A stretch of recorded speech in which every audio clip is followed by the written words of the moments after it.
What kind of response did you get when you went public? Did you get harassed? Did the police department come down on you? It was amazing. The way I describe it and have described it for many years is it rained marijuana on our house. Wow. The article that I read about finding it on the doorstep and I laughed was totally true. We found it in brown paper bags on our doorstep. We got it through the mail, postage paid. We also got it in the mailbox. We live in a rural area and we have a rural mailbox. Found it in the mailbox, found it on the back porch, and had many people deliver it to us. Wow. Okay, and we'll be right back after this.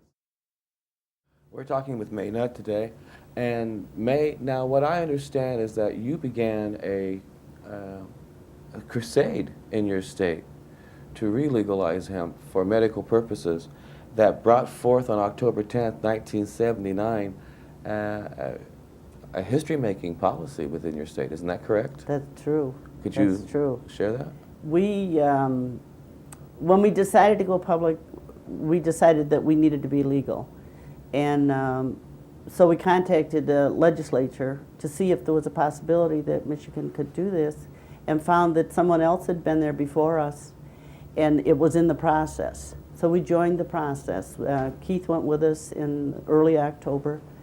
And then again, late in October, he was very ill, and we went without him.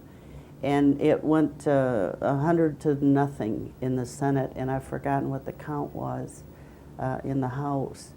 But yes, indeed, it did go. And now, does that mean that in Michigan, if the people can start using it for medical purposes? Doesn't mean that. Once the bill is passed, then it has to be signed. Okay. And it was signed on October 22nd, 1979, by the Lieutenant Governor of the state of Michigan, and that was the day our son died. So, I have to get my breath. He never received legal marijuana. And then after that, it was over a year before the state received the marijuana.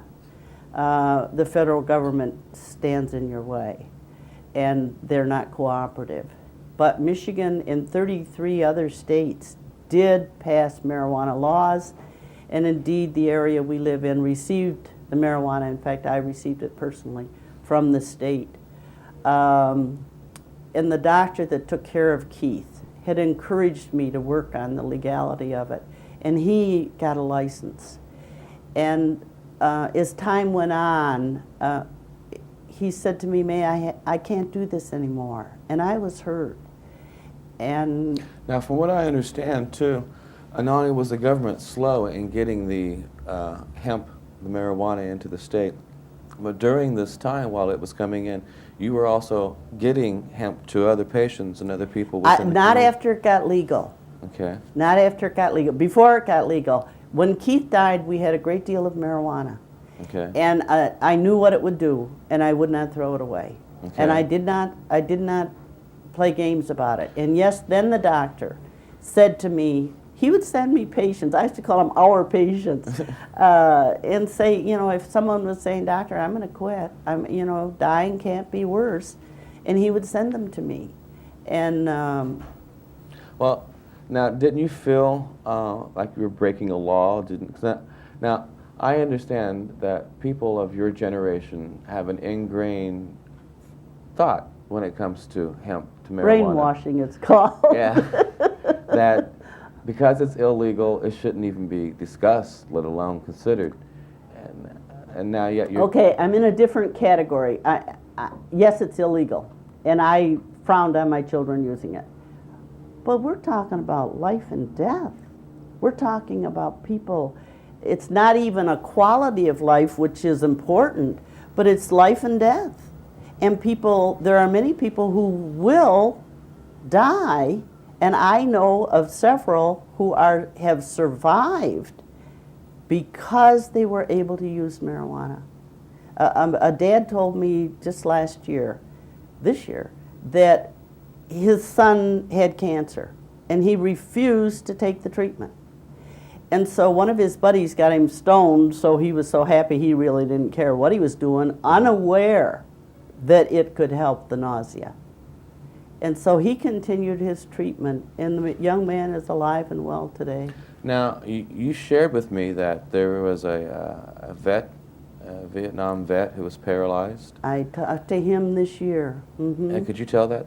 Okay, he's a representative of disabled veterans in Southern Illinois. And he told me he had several vertebrae damaged during the war, and he did some rehab in a hospital in Colorado. And before he left, his physician took him aside and said, "I do not want you to take the drugs that the Veterans Organization or the hospital is going to prescribe for you." He said, "I want you to take marijuana, use marijuana, smoke it." And the young man, he said he got to he was incontinent with his bladder and his bowels and was paralyzed. He said in 5 years he got so he could walk 5 miles. Wow. He could also take a few steps without a walker, and that his incontinence was under control.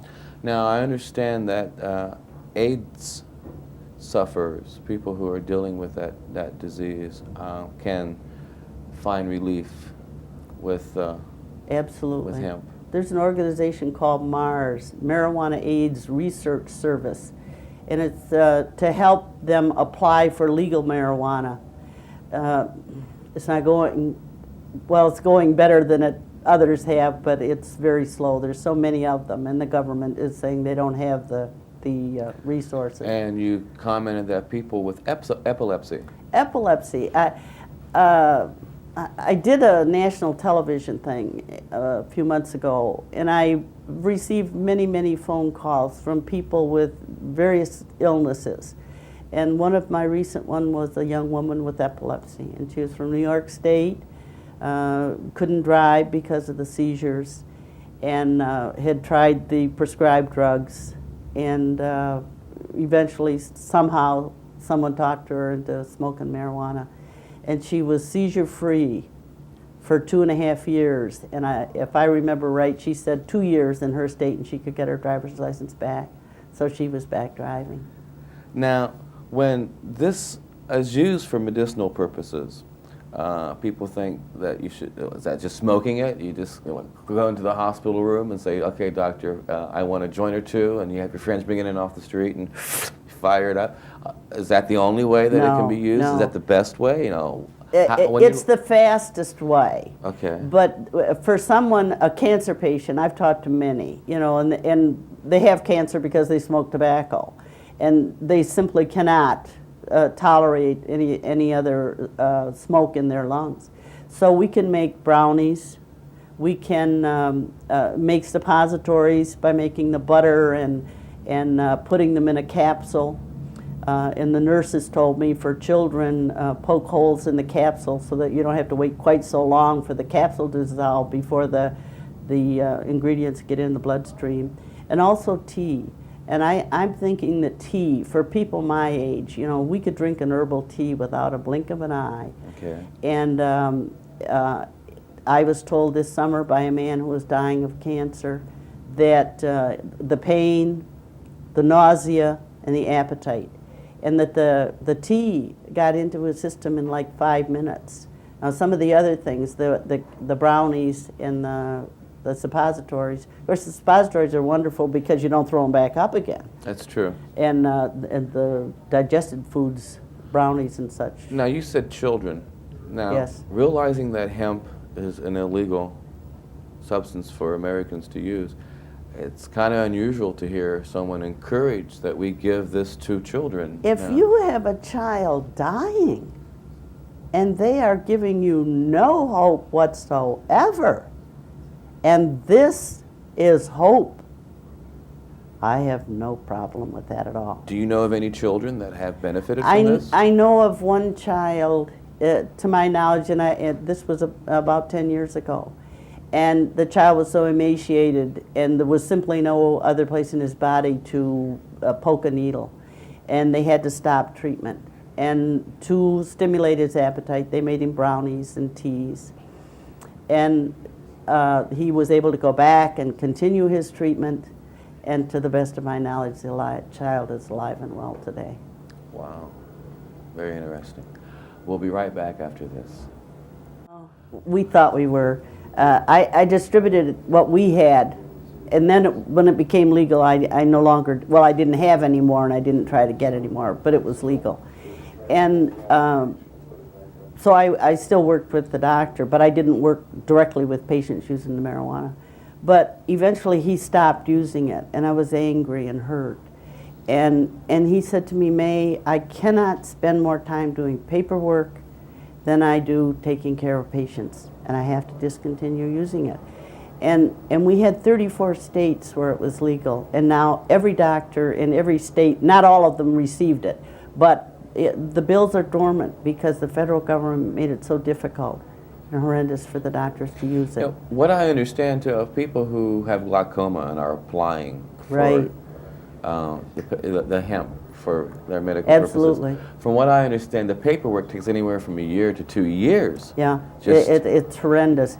And the Mars project is attempting to, they have cut it down until a doctor can do it in about 15 minutes. Now, from what I understand, you also testified before the DEA in 1988. I did indeed. And now, what came from that, and who did you speak with when you were Oh, I testified in front of a Judge Francis Young, very intelligent man. And the feeling of the people that I was working with, normal, and he was going to brush it off. there? Okay. We were going to finish our testimony, and 15 minutes later he was going to say, forget it. He didn't do that. He agonized over this for a long time. And he was only to make a recommendation to the head of DEA. He couldn't make the decision. And he recommended wholeheartedly. And he had heard people all over the United States from all different kinds of illnesses, and said, in effect, for God's sakes, help these people. And what kind of response did he receive? The head of DEA, in effect, said, drop dead. Why do you think that is? Because they're stupid. Okay. Now, we only have a couple of minutes left, and I was wondering, you commented that people of an older generation than what I am have a problem at times being able to restructure their thinking on this plant. What do you have to say to them? Okay, we were told, and I came from an era that if my government told me, go out and stand in the middle of the traffic, I'd probably do it, because they would never tell me anything that was harmful. And it has taken me a long time to realize this is no longer true. Maybe it never was, but I thought it was. And so therefore, it's difficult. You just, it's like a religion. You may go away from the religion that you were brought up as a child, but it's always there. And I'm not sure that I would ever be able to smoke a marijuana cigarette. Okay, now you've talked about Mars, and there's probably a variety of people who are watching this show who'd like to have the chance to find out more about your organization, or the organization, Mars. Address and phone number, please. I don't have it. It's through ACT, Alliance for Cannabis Therapeutics, and they're based here in Washington, D.C. I do not have an address or a telephone number, but I'm sure that through Normal, High Times has an ad in it. There are many places that they can contact them. Any final comment to our audience? Oh, go with your gut feeling. If you think you're right, go for it. Thank you very much. It has really been a unique learning experience having Mae on our show, and I hope that the information that she brought forth is something that you can digest and share with people around you and you grow from. There are a lot of people out there who are suffering medically and need the benefits of the medicines that are derive from the hemp plant. We encourage you to write your congressmen, we encourage you to write your senators, and we encourage you to become more vocal in your community to bring this message forward. Thank you very much for tuning in. We look forward to seeing you the next time. Thank you very much, Mae. I'd like to have you back on the show. Thank you. I'd love to come back.